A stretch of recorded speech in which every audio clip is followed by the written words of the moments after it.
From the 1011 Now streaming studio, this is 1011's Morning Pulse. Sponsored by Murray Roofing. Good morning. This is Craig Allison with your Morning Pulse for Monday, August 11th. Very eventful weekend, so not a lot of great news coming out of the weekend, but we'll start things off with our first story, going to that storm coverage. Many in Lincoln spent the whole weekend cleaning up after the storms left their mark here in the capital city.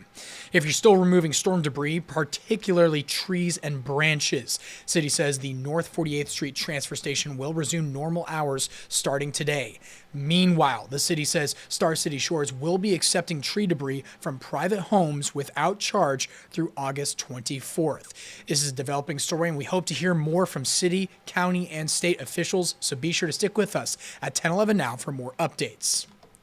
Now, both LES and Norris Public Power are reminding you to continue to be aware of any downed power lines that still might be out there. The numbers you can see here on your screen are to report not only downed lines, but also power outages if you are still experiencing them. For those of us listening in this morning, Norris customers can call 800-858-4707, while LES customers can call 888-635-2412. Lincoln Electric System says you can also report outages on their website. At a last check, LES customers, 1,200 of them were out of power and near 800 were out for Norris customers there. But continue to stick with us as we have more updates.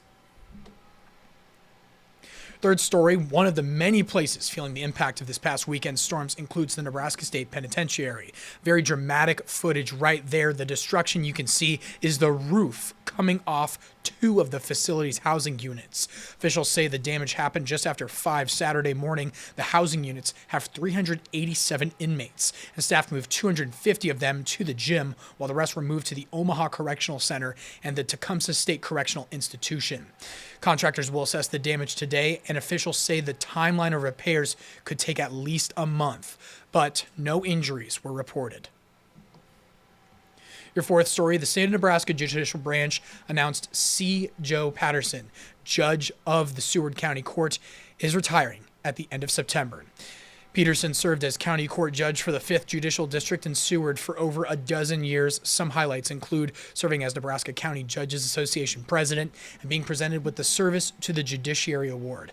According to the state of Nebraska Judicial Branch, the first step in replacing Peterson will be for the Judicial Resources Commission to call a meeting to determine whether her retirement creates a judicial vacancy.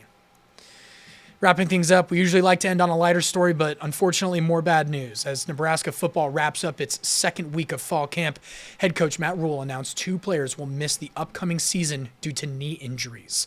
Sophomore cornerback Blyle Hill and junior linebacker Gage Stanger.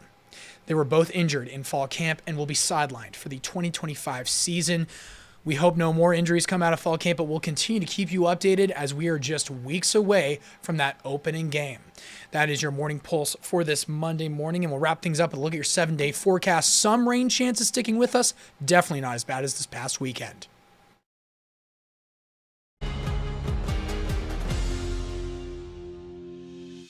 You've been listening to 1011's Morning Pulse. Watch, listen, stream on the 1011 Now app, on YouTube, or wherever you get your podcasts.